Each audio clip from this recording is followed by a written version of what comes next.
now, guys? It's me, it's Knockout21. How are y'all doing today? Sorry, it's been a while since I made a video. It got really hot, and yeah, my room tends to become like an oven in the middle of the summer. But things cooled down a little bit. Decided to make this recording here and continue on with what I started weeks and weeks ago. And in this video, we're going to be looking at Getsu Fuuma on the Famicom. Now, this game never made it over to this side of the ocean. It stayed in Japan. The reason I believe was because it has themes like demons and hell included in it, and Nintendo was like not okay with that on the NES, so that's why it stayed over there. But anyway, I have it here. I played through it, and I'm gonna review it for you guys. Anyway, onward to the video. First, let me start off by saying that there is a bit of a language barrier. The NPCs provide useful hints and give out items and unlock passages and things of that sort. And the password system's in Japanese. So you're going to have to prepare for a lot of trial and error. However, there is an English translation hack available if you want to play this. I personally bought myself a translated copy on Etsy. They're around $30. So if you want to go that route, you have that option. You could also do emulation, or you could download a hacked ROM and put it into one of those flash carts. So there are options out there, but I personally choose to support the official release in any way possible. Now, Getsu Fuuma is an action-adventure RPG in the same vein as Zelda 2 and Castlevania 2. There's a strong focus on obtaining items and power-ups to progress through the game. These come in the form of either demon passes to proceed to the next area, or a tool required to get past obstacles. Finding these things are simple enough, though some items are only available through dialogue with some of the denizens of hell. And much like Zelda 2, you'll navigate Fuuma through an overworld from location to location, having these 2D sections in between. And it's in these parts of the game where most of the action takes place. This is where you'll be slashing and hacking a variety of demons, allowing you to level up your sword and obtain money and refilling your life bar. The enemies in the game are not all that simple to defeat either. Some of these monsters will react to your position and attacks, and counter and maneuver accordingly. And the CPU is definitely a little bit more advanced than in Castlevania. However, it's not impossible. These enemies have a pattern you could follow and use to defeat them. But like all games in the era, there are some of these enemies that pop out of nowhere and attack suddenly, giving you a little time to react.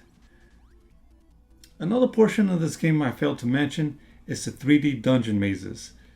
Areas like these were actually pretty common back in the day. Games like Wizardry, Phantasy Star used dungeons like these. However, in Getsu Fuuma's approach is a little bit different. Unlike those games which use turn-based mechanics during fights, this game uses a third-person real-time action sequence, and these fights are not as simple as just slashing away. The monsters during these battles can only be attacked in specific positions, either by waiting for them to move to a certain part of the screen, or attacking them in an angle. Traversing these 3D dungeons is also a little bit tricky, since everything looks the same. But it's not impossible. You could go ahead and go old school and get some graph paper and map out the dungeons, or you could kind of cheese it and look for a map online. Now, I have to say, the game looks great, especially for an NES game. The level of detail in some of these stages surpasses even stuff that's found in Castlevania. Colors are used to complement each other, giving us a variety of stages that are vibrant and nice to look at. Even the enemy sprites themselves are awesome. Okay, I might be getting ahead of myself, but these guys definitely have a uniqueness to them. Each of them have like this personality that keeps the game from getting boring. Granted, some of these guys might have been inspired by Castlevania. Hell, there's even a skeleton that's basically a clone of Simon Belmont. Regardless, they dipped into the Japanese mythology for most of these guys, and their 8-bit forms look pretty cool. Now, music in this game is pretty unique too. The main track played during some of the action sequences sound like as if you're like in a Japanese adventure.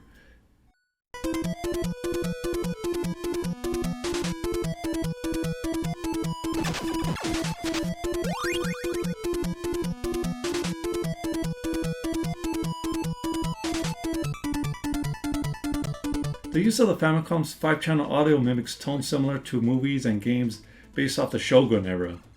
The tone of the background music changes between the main levels and dungeon stages, all while maintaining a steady pace with the action, keeping that classic Japanese feel. The only time it ever drastically changes is during the boss fights, which feels somewhat out of place from the rest of the soundtrack. Still, the music is solid, with my only criticism being that the number of tracks present in the game is a little bit on the low end.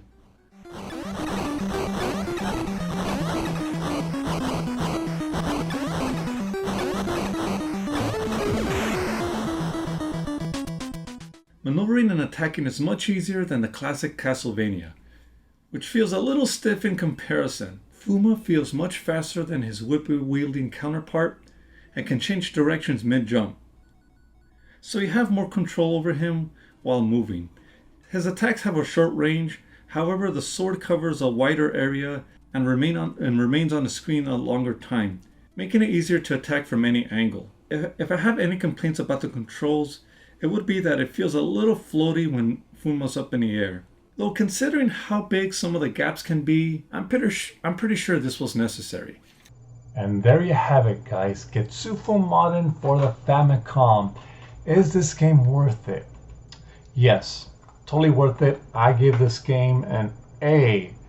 There's a lot of variety in this game, different enemies, a bunch of different stages, different gameplay, especially with the 3D dungeons. So yeah, this basically will keep you on your seat for around 4 to 5 hours first time through. However, there is that bit of a language barrier, so if you don't understand Japanese, yeah, you can have a tough time, like I did. That's why all the footage you saw on my video came from this copy right here. This is basically a translated version I got on Etsy. Same game, just in English, and I had a blast. Now I know it's a bit of a gray area because it's not the legitimate copy, but I really wanted to play the game, and this is how I did it. My only gripe on this game is that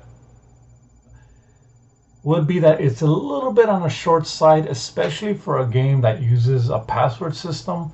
I expected a little bit more, content, maybe a couple more boss fights, a couple more dungeons, that sort of thing. But still, it's an awesome game regardless. Anyway, this was Knockout 21. Please comment, rate, and subscribe. And like always, have a good one. Take care, you guys.